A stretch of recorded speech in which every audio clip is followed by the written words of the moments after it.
For the next part of our Justin Vining project, we get to add a little bit of Justin Vining inspired flair.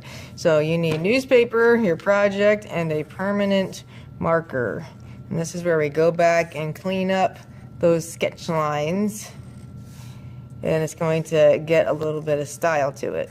It's okay on some of your objects to make lines thicker or thinner so they stand out more, like on the roof of this barn back here. I might want to trace it a couple times to make it stand out from the side of the building. Once your basics are traced, then you want to worry about things that have a little more detail. Like we have our beautiful broccoli trees, and we want them to look like Justin Vining inspired trees. So I'm going to go in and draw some more controlled curves than what I sketched. When he had trees that were up close, he tended to put more into them than the trees that were far away.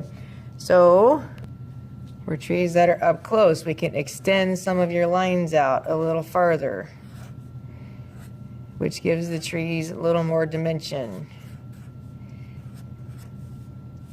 So we're adding more to your broccoli.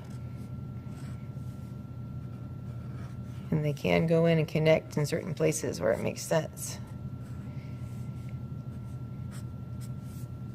And then sometimes he would work other patterns or extra lines into it, like add some little curls in, or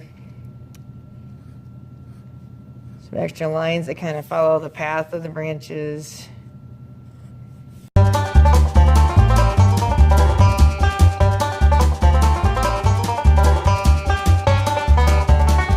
Justin would also go in and add some areas that just look a little darker than the rest, so we can outline some things to make it a thicker line. And it creates a little more dimension in your tree. Makes it look a little fluffier. And then on the ground, right now the ground's pretty boring because we have just grass, and we weren't showing every blade of grass.